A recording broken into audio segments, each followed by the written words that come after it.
నమస్తే. నేను గుర్తున్నానా? మర్చిపోయే పని చేసావా నువ్వు? మీతో మాట్లాడాలి. ఏమిటో?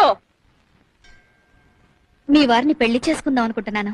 ఓసిని అఘాత్యం కూలా, నీకు నా మొగుడే దొరికాడటే, పైగా నా మొగుడిని పెళ్లి చేసుకుంటానని నా దగ్గరే చెప్తావా? నీ గుడ్లు పీకేస్తా, నిన్ను నిలువునా పాటేస్తా. మీరు ఇలా ఆవేశపడ్డంలో అర్థం ఉంది. అర్థమా? అర్థం ఉన్నారా? మీరు కోపం తెచ్చుకోకుండా నేను చెప్పేది వినండి. ఆ తర్వాత మీ ఇష్టం వచ్చినట్టు చేయండి. త్వరగా చెప్పాడు. నేను మధుని అంటే మా వారిని. ప్లీజ్ నేను చెప్పేది వినండి. నేను మధుని గాఢంగా ప్రేమించాను. పెళ్లి కూడా చేసుకోవాలనుకుంటున్నాను. అనుకుంటావు. ఎందుకు అనుకో? కాస్త శాంతంగా వినండి. మధుని పెళ్లి చేసుకోకపోతే నేను చచ్చిపోతాను. ఆ పంచాయి తల్లి పేడ విరగడైపోతుంది. మీరు నన్ను మాట్లాడనివ్వడం లేదు. చెప్పు. డబ్బుందన్న అహంకారంతో కాదు, మధు మీద నా మమకారంతో చెప్తున్నాను. మధుయే కాదు, మీరు పిల్లలు కూడా సుఖంగా ఉండాలి. అందుకని మధుని పెళ్లి చేసుకోవడానికి మీరు అనుమతిస్తే మీకు 1,00,00,000 ఇస్తాను.